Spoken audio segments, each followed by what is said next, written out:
Legend has it that vegetables were better before. So we are going to go back in time and visit the hallowed French Academy of Agriculture.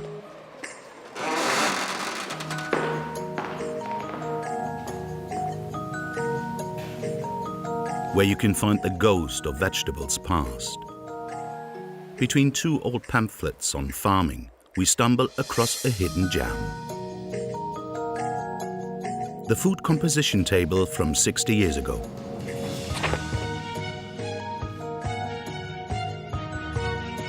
It shows the exact amount of vitamins and minerals that every fruit and vegetable contained at the time of writing.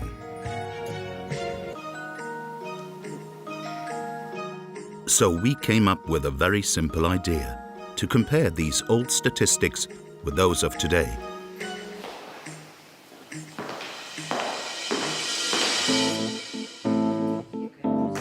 This information is no longer kept in old paper books. It is now kept on the internet. We discovered a little-known fact. Fruit and vegetables have lost some of their vitamins and minerals. Take green beans, for example. In 1960, they contained 65 milligrams of calcium for every 100 grams. In 2017, they contain no more than 48.5 milligrams. That's a quarter less calcium. The same thing for vitamin C, 19 milligrams at the time versus 13.6 today. One by one, we examined the 70 most consumed fruit and vegetables and compiled the results into this table. The results show a dramatic deterioration. In the space of 60 years, all 70 fruit and vegetables have lost an average of 16% of their calcium, 27% of their vitamin C, and almost less than half of their iron levels. For several years now, an American researcher has been warning us about this loss of nutrients. So, best of luck. Thank you. Et merci à Monsieur Davis que vous pouvez applaudir.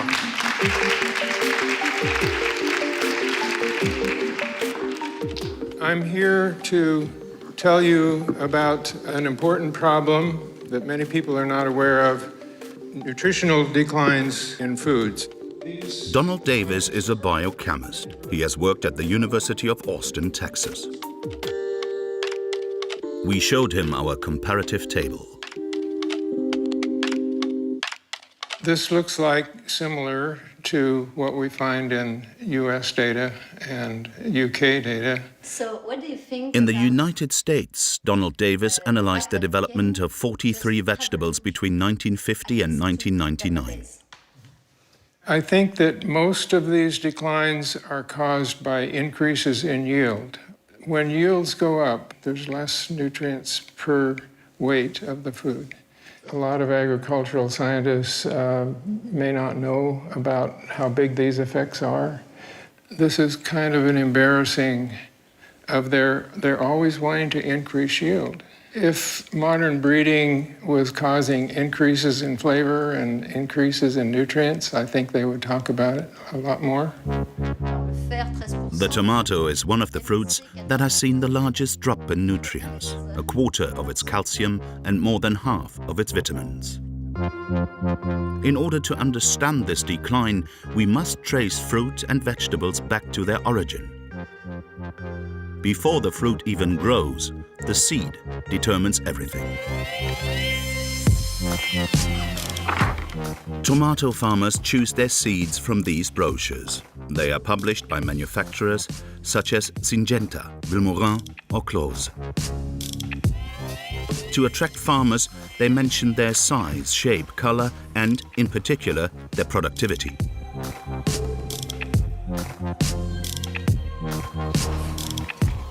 But most importantly are the letters HF1, which signifies a first-generation hybrid. And that's how we get a hybrid.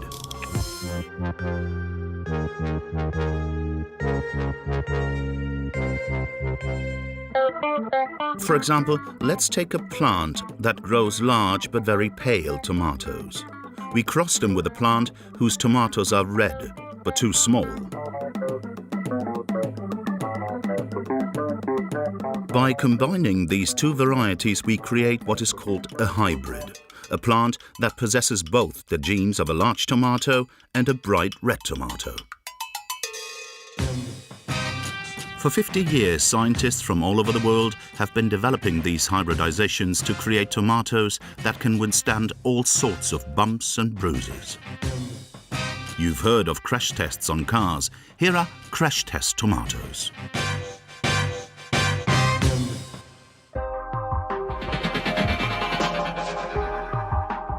During the 1980s, these laboratory tomatoes flooded the market. But there is still one problem that no one has managed to work out. Tomatoes spoil very quickly.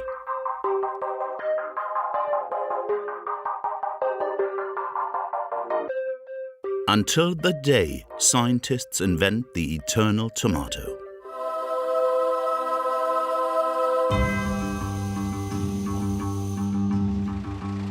This miraculous tomato has been created in Israel. For 70 years, this country has revolutionized the farming industry.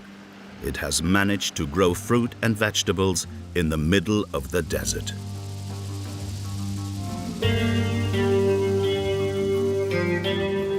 We met one of the fathers of the modern tomato at the Hebrew University of Jerusalem, the man who made this fruit practically immortal.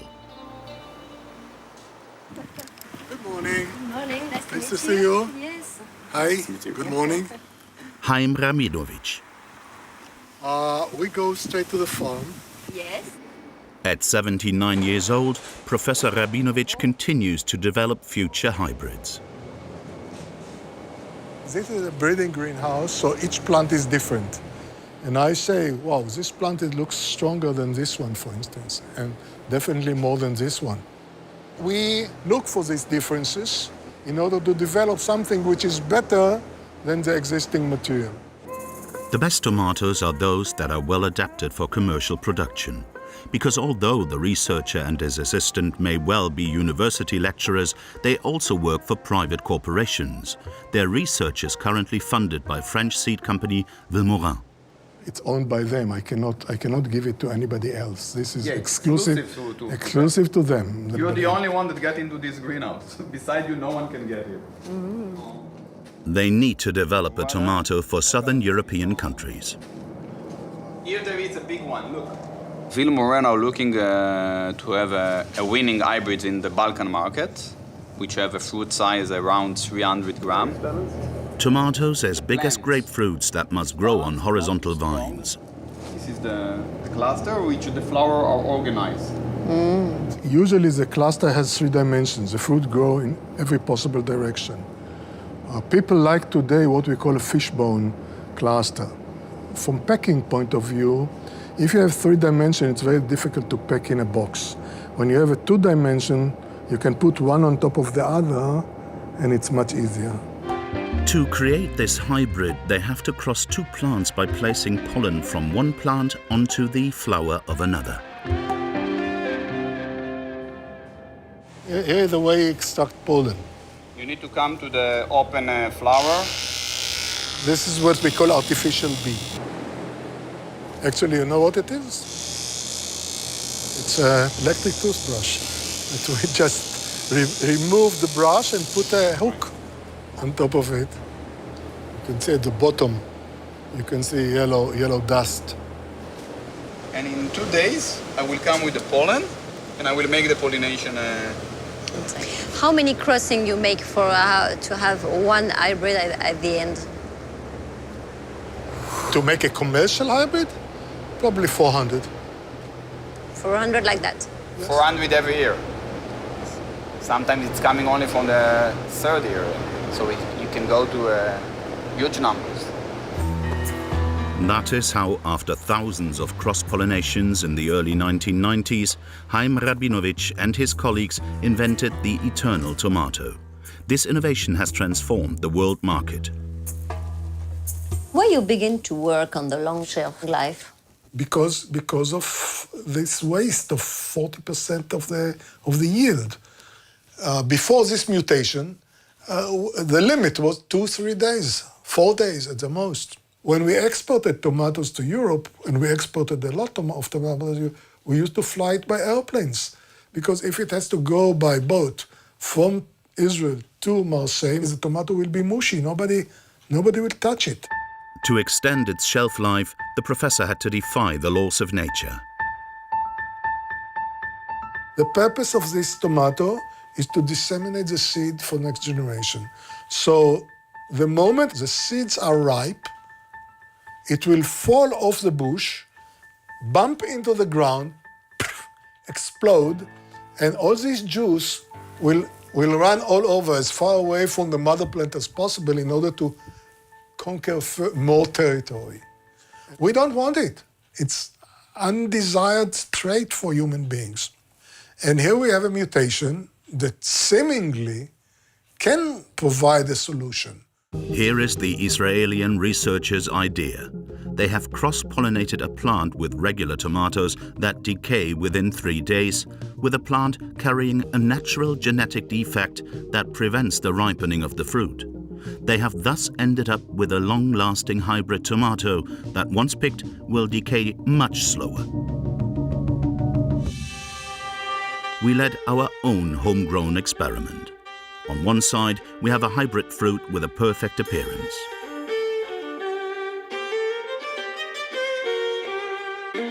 On the other side, an heirloom tomato that has not undergone any hybridization, with its speckled yellow skin and other small imperfections. Now, all we have to do is wait. After 3 days, the two tomatoes still look completely fine. But after a week, the heirloom tomato is no longer fit for sale because of these little black marks. Within 2 weeks, it even starts to go moldy. And what about the hybrid? Unaffected. In 2 weeks, it has not changed at all. Except for one thing. The stem comes off. It was only after day 25 that the hybrid became unsellable, now with mold and softer skin.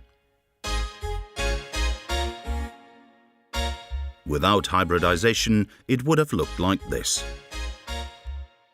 Its shelf life has therefore gone from 3 days to almost 3 weeks. But just like any deal for eternal youth, there is a price to pay.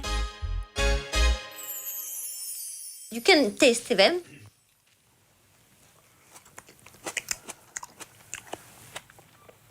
Tasteless. The genes for ripening inhibition, carry with them some negative traits. For instance, flavor. The taste deteriorates. And there were less nutrients, but... I don't know because we never measured it. Only later, in the 90s and the early 2000s, we started looking into the quality traits. I offered a project like that to many seed companies. I even gave it a name. I called it ACE tomato. Why ACE? Vitamin A, C, and E. And I said it will be much healthier tomato. We don't have it in our supermarkets, this variety. The industries, they don't care. These manufacturers that Haim Rabinovich refers to are big names in the seed industry, such as the business Hazera, which has earned millions thanks to the long-life tomato. In 2003, this Israeli company was bought out by Limagrain, a multinational corporation with a turnover of over $2.5 billion. After acquiring Hazera, the company became the world's second biggest producer of tomato seeds. Hazera test out their new varieties in the Negev desert out in the middle of nowhere. Yaron Giras is global head of the tomato department. Yael Rosenfeld is head of the communications department. This is for you, and then you put those two. This is our protocol for sanitation.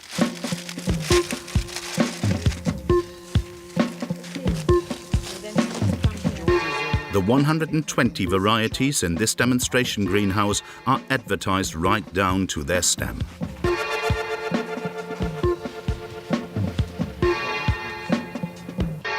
I'm going to show you, for example, tomatoes that we call it lamia. This is a very famous tomato in Turkey today. It's the green part of the tomatoes. It's like a mustache, you know? There is a special gene for this mustache? Yes. So you see very, very nice color, very firm tomato. It's coming from the long shelf life family also. You mean it has a long shelf life? Genes, yeah. Genes? Inside, What yeah. is the percentage of all your variety that has long shelf life? I didn't calculate, but I assume today around 50-50. Long shelf life has a problem for the taste. Long shelf life, for a long time, we saw that it was influenced to reduce the taste of the tomato. And now we are going back and try to increase the taste again of the tomato. And Yaron Giras wants to prove it to us. In his opinion, the long life gene doesn't necessarily mean a lack of flavor. You like tomato? Yeah. Not everybody likes tomatoes, you know? Yes, I like tomato, but it's hard to find a good tomato right now, nowadays. Okay. Taste? Okay. Like a little bit We said acid, not all the tomato need to have a taste, because if you add olive oil and salt, you don't need taste.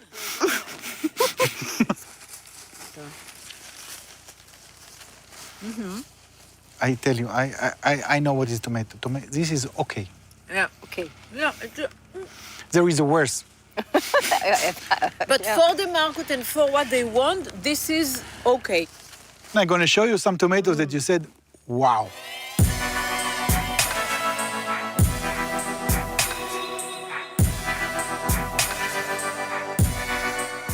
And I want you to taste this special Maggi and to tell me if you feel the different. תביא לי איתו. שנראה מה היא טוענת. לא טעים? לא, כי אני לא יודעת אם היא לא נראית מגי אמיתית עוד. היא לא נראית מצ'ור. C'est pas flagrant? What do you think? A different taste. It's not good as I want it to be, Yeah.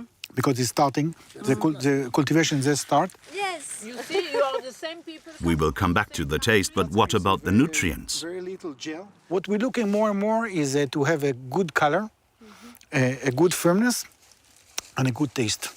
And Mm-hmm. The nutrients in tomato are still, it's a small player in the market. For cooking in Italy, for cooking. Is the hybridization of tomatoes one of the reasons for the loss of nutrients?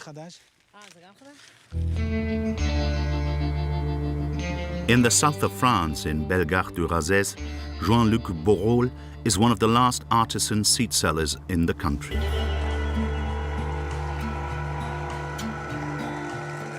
Using his own tomatoes, he produces non-hybrid seeds. These are heirloom seeds.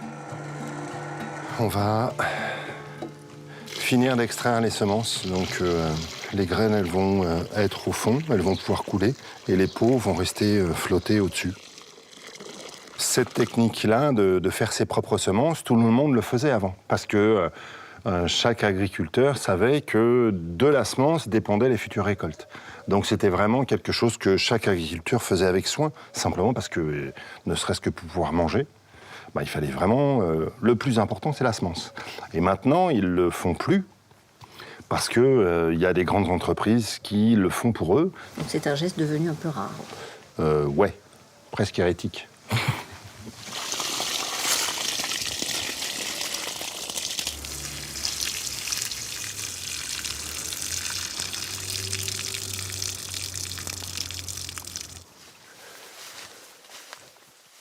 In his greenhouse, Jean-Luc Borrol only grows farmers' varieties.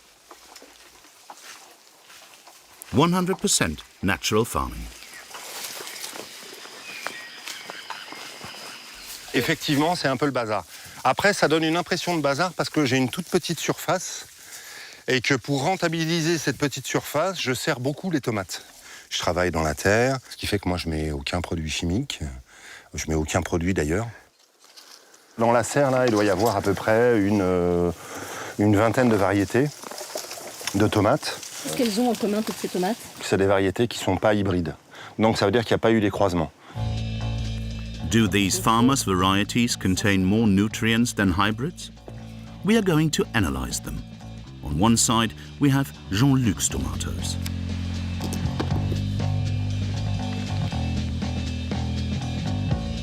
On the other, a hybrid with a similar appearance bought from the supermarket.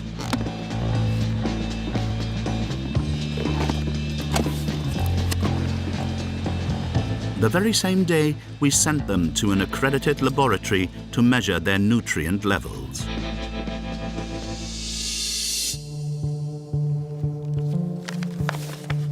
Three weeks later, the results arrive. The hybrid tomato contains a significantly lower level of the 5 nutrients analyzed. It contains 63% less calcium, 29% less magnesium, and 72% less vitamin C. The levels of lycopene and polyphenols, 2 antioxidants that help fight cardiovascular diseases, are 2 times lower in the hybrid than in the farmer's variety tomato.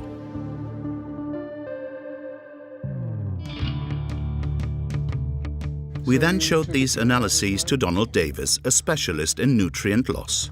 Congratulations. Okay. How's the taste? Is the taste different? Of course. Yeah. The heirloom one was very, very good. I ate it like candy. But the hybrid was tasteless, yes, of course. It's consistent with the idea that there is a relationship between taste and nutrient content. This was published by Professor Clay at the University of Florida, and he made the observation in this paper that many of the flavor components of tomatoes are derived from human nutrients. When you eat a tomato that has good flavor, that means that it probably also had good amounts of the nutrients that were used to make that flavor. It's a consequence of hybridization. It's consistent with all of the other evidence. Breeders select for yield, but they're also looking for other economic traits. And in the process of making that change, they also caused a change in the chemistry of the tomato.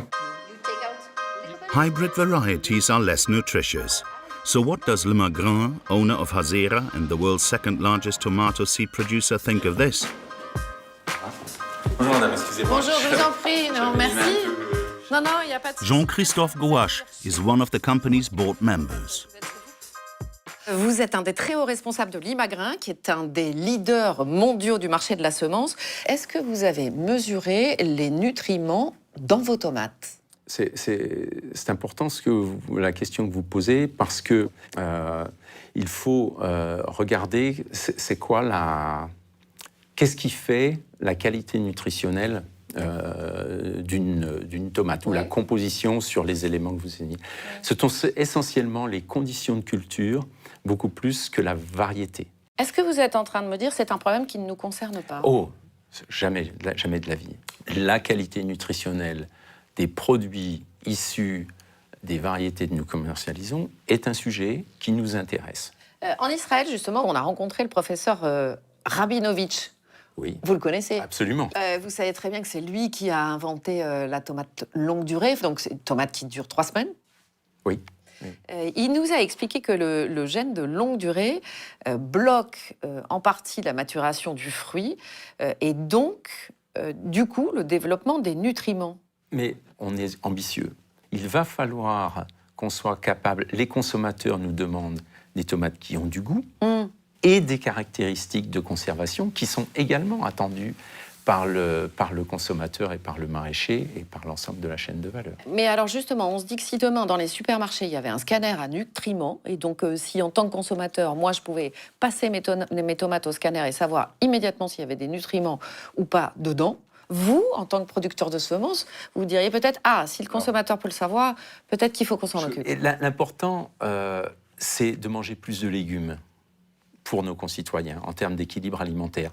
Maintenant, s'il y a un jour, je ne sais pas quelle est la science-fiction qui fera que le consommateur pourra avoir un scanner à nutriments. C'est en développement, en fait, ça va exister bientôt.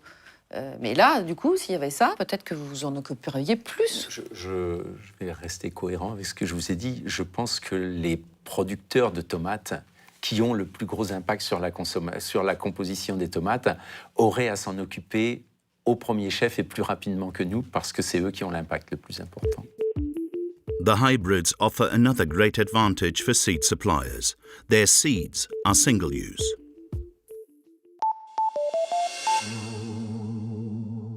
If you plant the seed of a hybrid plant, the genes mix, and when the plant grows, it's the luck of the draw. The tomatoes could be small, striped, or misshapen. This is why farmers must buy more seeds every year.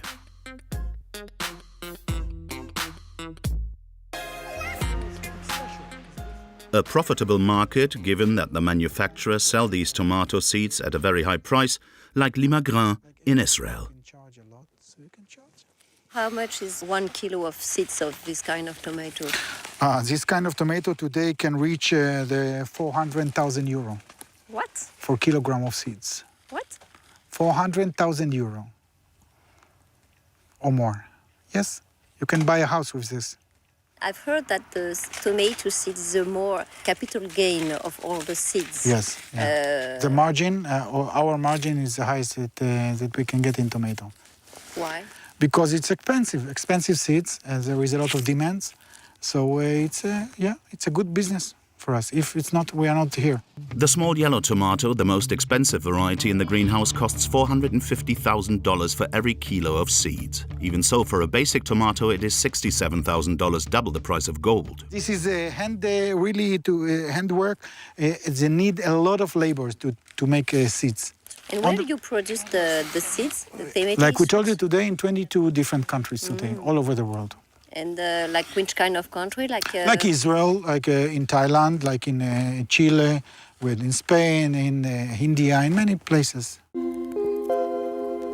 Seeds sold for the price of gold and produced by hand in countries with cheap labor.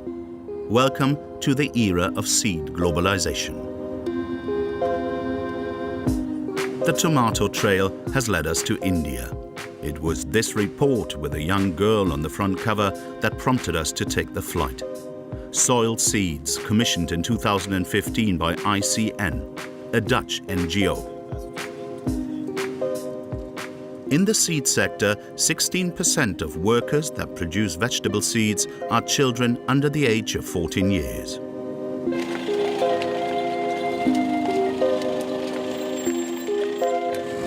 These seeds are produced in the state of Karnataka, in remote villages that are amongst the poorest in the whole country.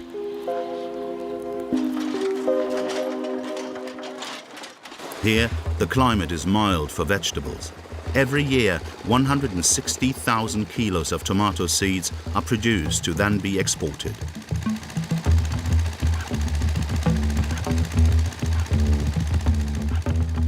The 5 biggest multinational seed companies can be found here on this plain: BASF, DuPont, Bayer Monsanto, Syngenta, and Limagrin.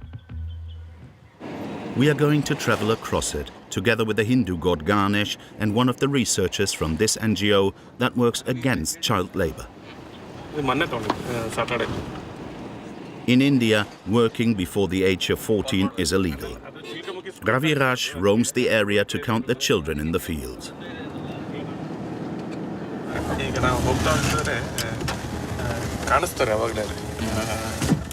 ನಾವು ದೂರಿಂದನೇ ನೋಡಿದಾಗೆ ಅವ್ರ head count ಮಾಡಿಸ್ತೀವಿ at least ದೂರಿಂದನೇ ನಾವು identification ಮಾಡ್ಬೋದು ಅವರು smart ಆಗಿದ್ದಾರೆ ದೊಡ್ಡದಾಗಿದ್ದಾರೆ ಅಂತೇಳಿ right side ಮಕ್ಕಳಿಗೆ ಕಲ್ಲಂಗಡಿ ಬೀಜನ ತೆಗಿತಾ ಇದ್ರು. Along with our translator, we approached the children. These young girls have been hollowing out watermelons for hours in order to remove the seeds. It is 86 degrees Fahrenheit in the shade.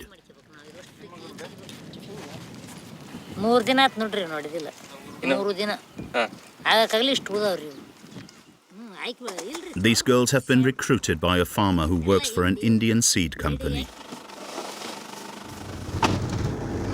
ಏನೋ ಒಂದು ಸ್ವಲ್ಪ ಕೊಡ್ತೀವಿ ಅಂತ ಹೇಳಿದ್ರೆ ಆದರೆ ಸುಮಾರು ಒಂದು 50 ರೂಪಾಯಿ ಕೊಡ್ಬೋದು ಅನಿಸುತ್ತೆ.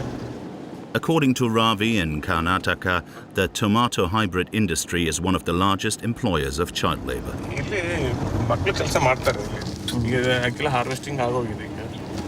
It's the end of the season. The fields are almost deserted, but a little further we notice some figures through the screens of this greenhouse.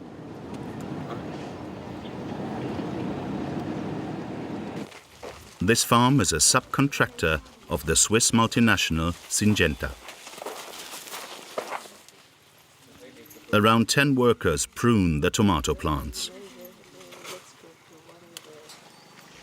A girl who is smaller than the others stares at us. The young girl on the left quietly tells her to bend down.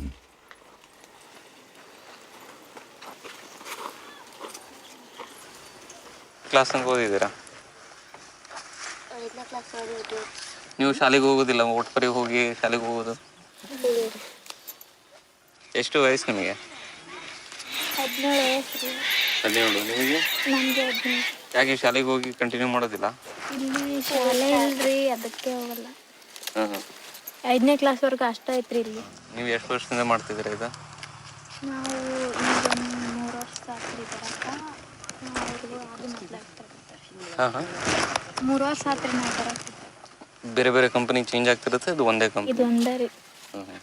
ಎಷ್ಟು ವರ್ಷದಿಂದ ಮಾಡ್ತೀರಾ ನೀವು ತೋಟದಲ್ಲಿ?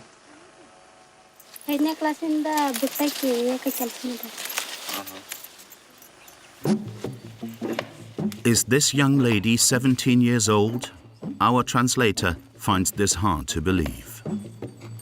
I don't think she's 17. Looking at her, probably she is much younger than 17, so, which is very much apparent that she has been trying to hide her age. In Karnataka, 800 farms have a contract with Syngenta.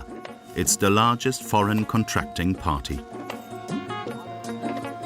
Naturally, we asked the Swiss multinational its thoughts on child labor. In response, an empty rhetoric of principles. Syngenta conforms to all labor laws. Syngenta's equitable work policy promotes decent working conditions and also tackles the problem of child labor.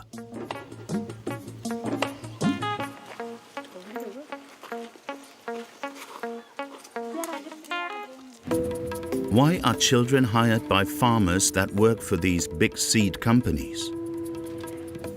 Dr. Davuluri Ventakeswalu, author of the report Soiled Seeds, is one of the main experts on child labor in India.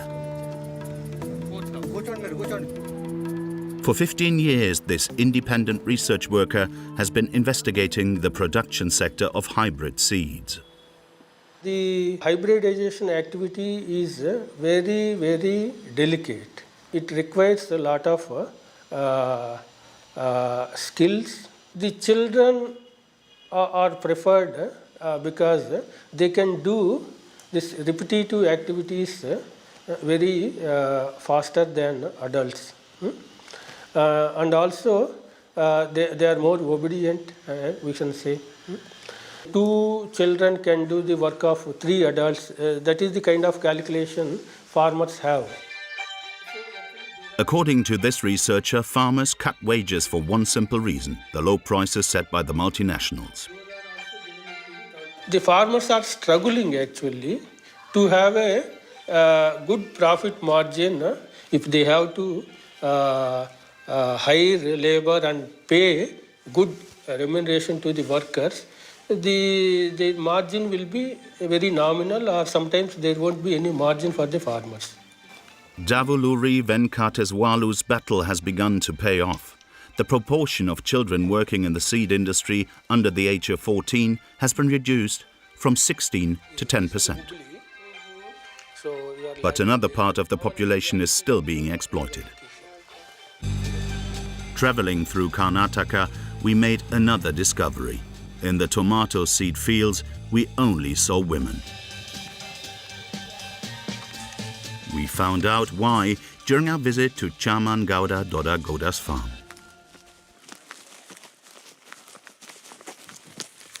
Tomato for who? HM class, 321. In India, Limagrin operates under the name HM Clause. The French seed company is in contract with 600 farmers in the region. Crossing running ಮಾಡ್ತಿದ್ದಾರೆ. Bent over under the blazing sun, these women remove the pollen from flowers with tweezers for 8 hours a day. ಈಗ ಬರೀ ಇಲ್ಲಿ ಮಹಿಳೆಯರು ಕೆಲಸ ಮಾಡ್ತಾರಲ್ಲ, ಅದ್ಯಾಕೆ ಗಂಡಸರಲ್ಲಿ ಮಾಡೋದಿಲ್ಲ? ಅವ್ರು ಗಂಡು ಮಕ್ಳು ಅಂದ್ರೆ ಕಡಿ ಹೊರಿ ಹೊರ್ತಾರ, ಬಂದ್ರೆ ಹಾಕ್ತಾರ, ಬೀಳ್ಸಂದ್ರೆ ಬೀಳಿಸ್ತಾರ. ಆಮ್ಯಾಗ ಸಿಗಂಗಿಲ್ಲ. ಆಮೇಲೆ ಕೂಲಿ ಅವ್ರಿಗೆ ಜಾಸ್ತಿ ರೀ, 300 ರೂಪಾಯಿ ಕೂಲಿ ಗಂಡು ಮಕ್ಳಿಗೆ ಆದ್ರೆ. ಇವ್ರಿಗೆ ಆದ್ರೆ 200 ರೂಪಾಯಿ.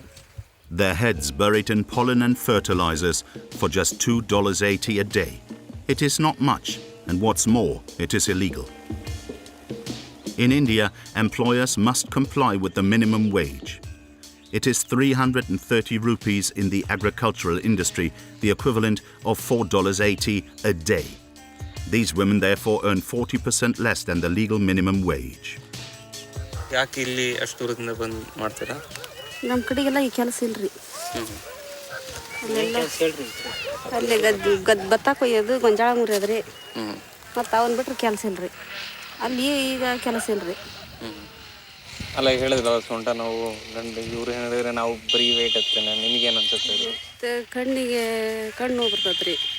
ಇಷ್ಟಿಷ್ಟು ನೋಡಿ ಸುಲಿದು ಸೊಂಟ ನೋವು ಬರ್ತೈತಿ. ಐತ್ರಿ, ಅವ್ರು ಹೇಳ್ದಂಗೆ ನೋವುಗಳು ಐತಿ. ಮತ್ತು ಈಗ ನಮಗೂ ಉಳಿಬೇಕಲ್ರಿ. ಕಂಪ್ನಿಯವ್ರ 1 kg ಬೀಜಕ್ಕೆ ಜಾಸ್ತಿ ರೊಕ್ಕ ಕೊಡಲ್ಲ ಸರ. 8,000 rupees per kg. ನಮ್ಮ ಪೇಮೆಂಟ್ ಸರ 10,000 ರೂಪಾಯಿ kg ಆದ್ರೆ ಅವ್ರಿಗೆ ಕೊಡೋ ಸಂಬಳಕ್ಕೆ, ಅವ್ರು ಕೇಳಿದ ಸಂಬಳಕ್ಕೆ ನಾವು ಕೊಡೋದಕ್ಕೆ ಗಿಡ್ದ sir. These farmers say they are forced to break the law because they need another $30 per kilo. Yet in Europe, Limagrain sells a kilo of seeds for an average of $67,000. Are the local Limagrain managers aware of these illegal practices? The following day, we decided to take a little visit to the Indian branch of HM Claws with a hidden camera. We got off to a bad start. They stopped us before we even got close to the building. Company. You are looking for seeds company? Yes, that's it. What's the purpose? What? Purpose. We make a documentary about seeds in Karnataka. Europe means which country particularly? France. Oh, okay. 1 minute. Apparently, being French, like Limagrain, has its benefits. We are invited to enter the staff office Okay, Limagrain. to speak directly with the supervisor. Okay. The man is on the phone with head office. Because we have very strict information, instruction from head office not to allow any people. They are banned from speaking to us, but do not underestimate the famous Indian hospitality. Shall I have lunch first? Lunch? Et puis on y va, non? Manger un peu? Ok, on va voir.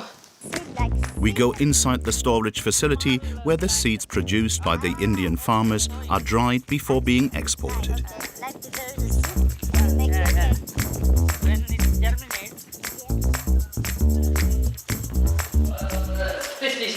Oh, thank you.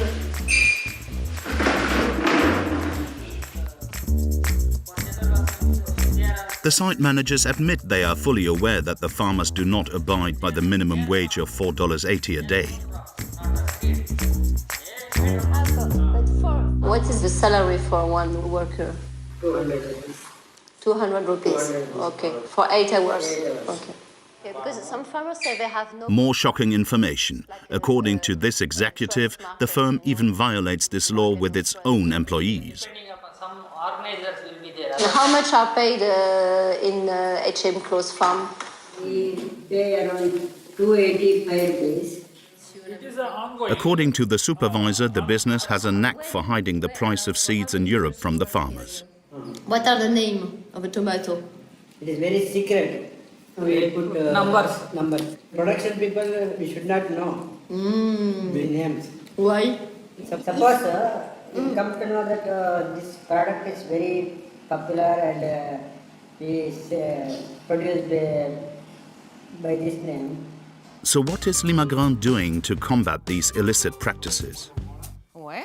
Alors, est-ce que vous connaissez le rapport qui s'appelle Soiled Seeds? Il est ici.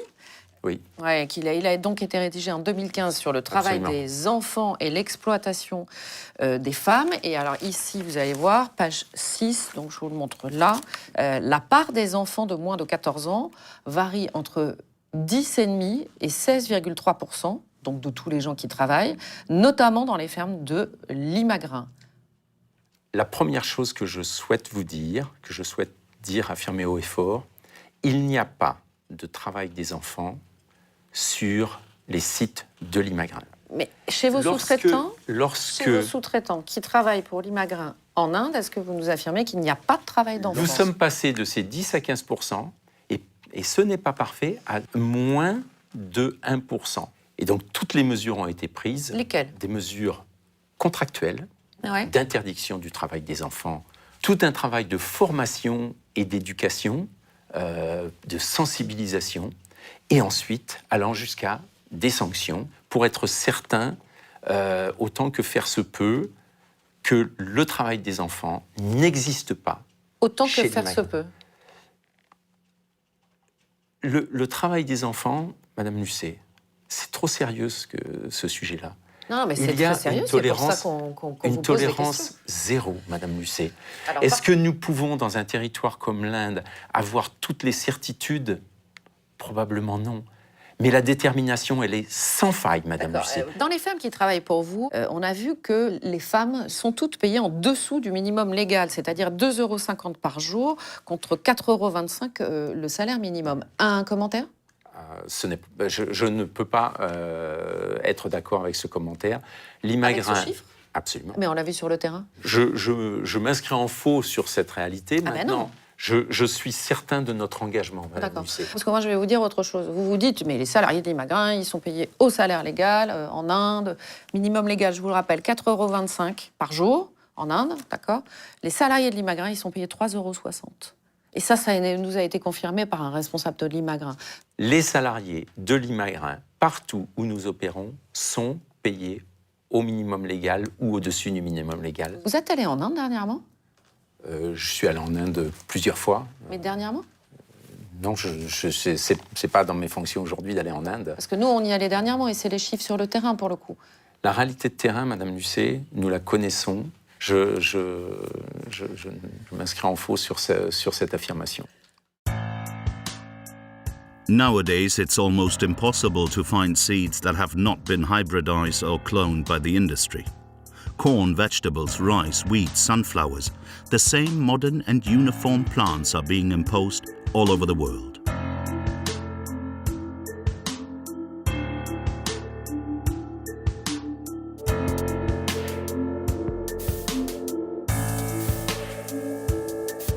As a result, 2/3 of all seeds sold in the world now belong to 4 multinationals: Bayer Monsanto, Dow-Dupont, Syngenta, and Limagrin.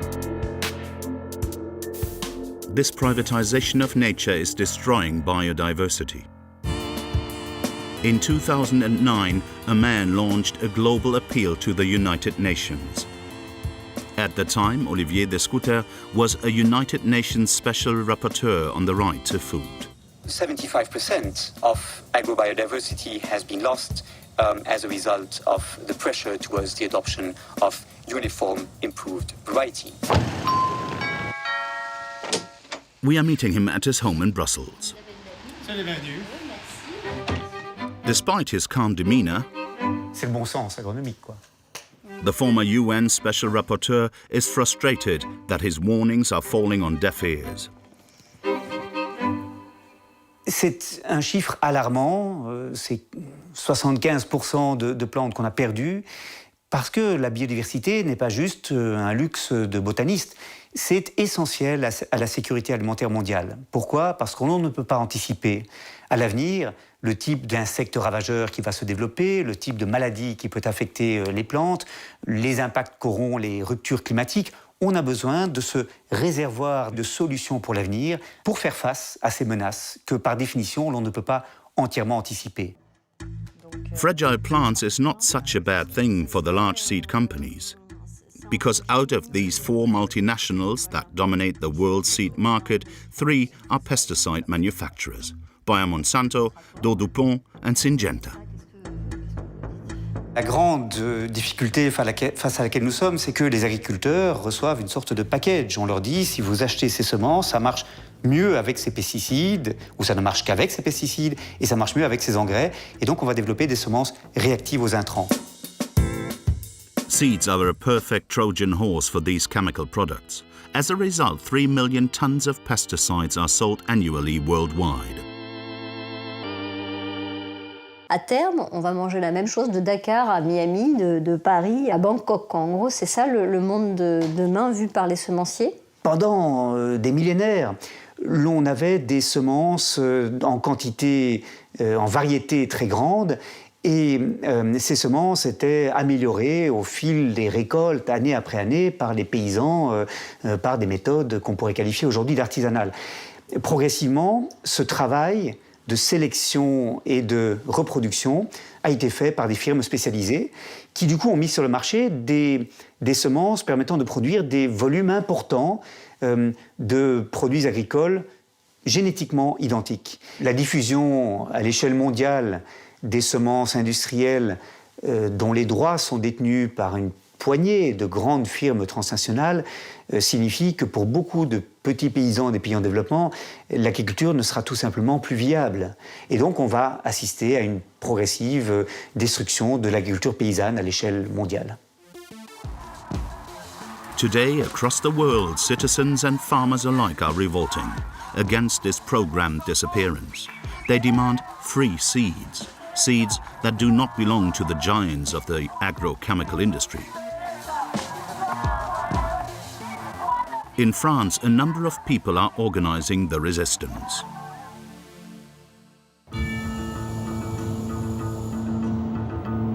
In the southwest of the country, in the depth of a valley, you will find the hideout of Cocopelli.